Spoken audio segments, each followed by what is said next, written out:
Introduction.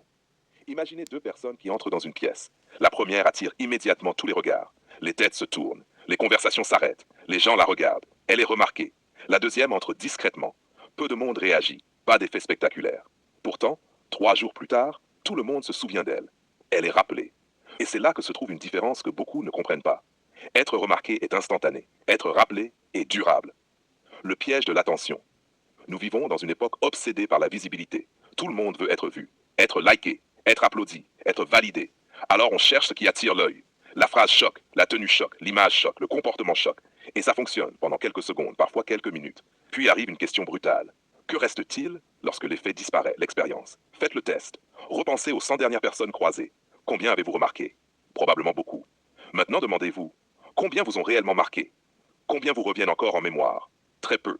Parce que le cerveau ne conserve pas tout. Il sélectionne, il trie, il élimine. Et au final, seuls quelques visages restent. Le paradoxe. Certaines personnes passent leur vie à être remarquées, mais jamais rappelées. On les voit partout, puis on les oublie aussitôt. D'autres semblent presque invisibles. Pourtant, leurs souvenirs résistent au temps. Pourquoi? Parce qu'on ne se souvient pas uniquement de ce que l'on voit. On se souvient de ce que l'on ressent. Ce qui reste. Des années après une rencontre, beaucoup de gens oublient le prix de la montre, la marque des vêtements, la voiture, le statut. Mais ils se rappellent une phrase, une attitude, une attention particulière, un geste, une émotion.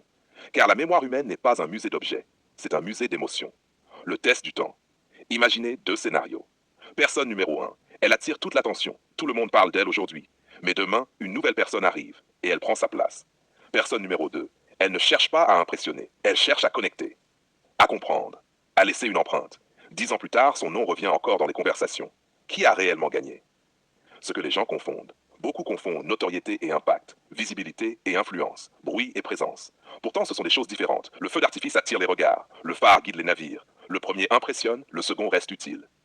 Et ce qui reste finit souvent par avoir plus de valeur que ce qui impressionne. Le grand retournement. La plupart des gens investissent énormément d'énergie pour être remarqués. Très peu investissent de l'énergie pour devenir mémorables. Pourtant, la vraie question n'est pas « est-ce qu'ils m'ont vu ?»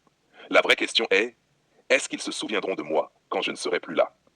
Parce qu'une présence forte ne se mesure pas au nombre de regards qu'elle attire. Elle se mesure au nombre d'esprits qu'elle habite encore après son départ.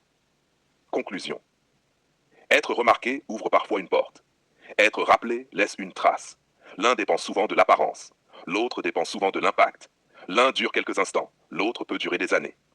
Alors la prochaine fois que vous entrez dans une pièce, posez-vous une question. Voulez-vous simplement être vu ou voulez-vous être impossible à oublier? Quelle est la dernière personne dont vous vous souvenez encore aujourd'hui, alors que vous ne l'avez peut-être vue qu'une seule fois?